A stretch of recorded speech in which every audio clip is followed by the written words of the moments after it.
Je me réjouis de cette aubaine dont toi et moi sommes bénéficiaires ce matin autour du merveilleux texte de Actes 9, 10, 19a.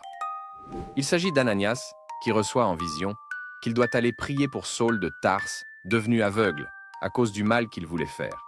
Il va s'exécuter tel que reçu et Dieu va se glorifier en permettant qu'il recouvre la vue. Mais ce qui nous marque le plus est lié au fait que, pendant qu'Ananias recevait cette révélation, Dieu l'a communiqué aussi à Saul de Tarse, comme quoi il recevra une visite. Et de cette visite viendra sa restauration. Le verset 12 l'illustre très bien.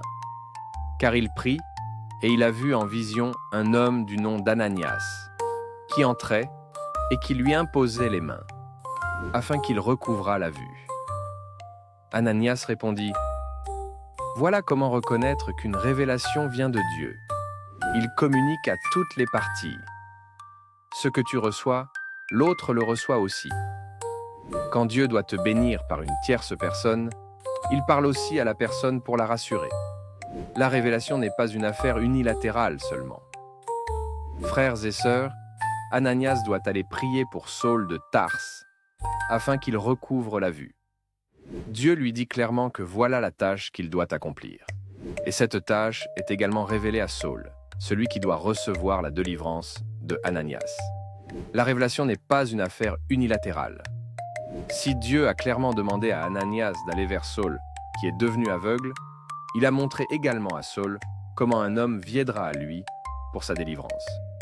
Si Dieu t'a confirmé que tu seras son épouse, il lui rassure aussi de ce que ce sera vraiment toi. Quand Dieu doit passer par une personne pour que tu sois béni, il prend aussi les dispositions pour que tu le saches.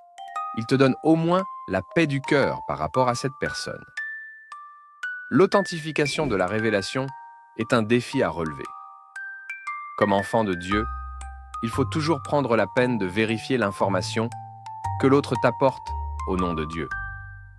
Et Dieu va généralement te rassurer au sujet de l'information, soit en te donnant la paix du cœur par rapport, soit en arrimant la demande à sa parole. Quelqu'un ne peut pas venir te dire que Dieu lui a dit que tu devras donner à manger sur le crâne de ton arrière-grand-père qui est décédé il y a longtemps, car cette demande n'est pas conforme à la parole de Dieu et Dieu ne se contredit pas. Dieu ne peut pas demander à une tierce personne de te dire que tu dois tuer ton patron parce qu'il est aigri vis-à-vis de ta personne. Ce n'est pas conforme à la parole de Dieu. Les mesures pour savoir que ce que tu me dis de la part de Dieu, c'est vraiment lui l'auteur. C'est la conformité de la chose à la parole de Dieu. C'est l'assurance que j'ai par rapport à la dite affirmation. C'est la confirmation de la même chose par des personnes que Dieu se sera choisi. Mais au finish, la demande ou ce que Dieu me demande de faire doit toujours être conforme à la parole de Dieu. Seigneur, merci pour cet autre enseignement que nous recevons ce matin de toi. Comme quoi, tu nous rassures toujours de ce qu'on nous apporte comme information venant de toi. Soit en nous parlant, directement aussi comme tu l'as fait avec Saul, soit en nous donnant la paix du cœur par rapport, soit en rendant la chose conforme à la parole de Dieu. Merci de nous préciser que c'est comme cela que nous devons authentifier les révélations que nous recevons chaque jour en ton nom. Bonne célébration à toi pour demain, au nom de Jésus-Christ.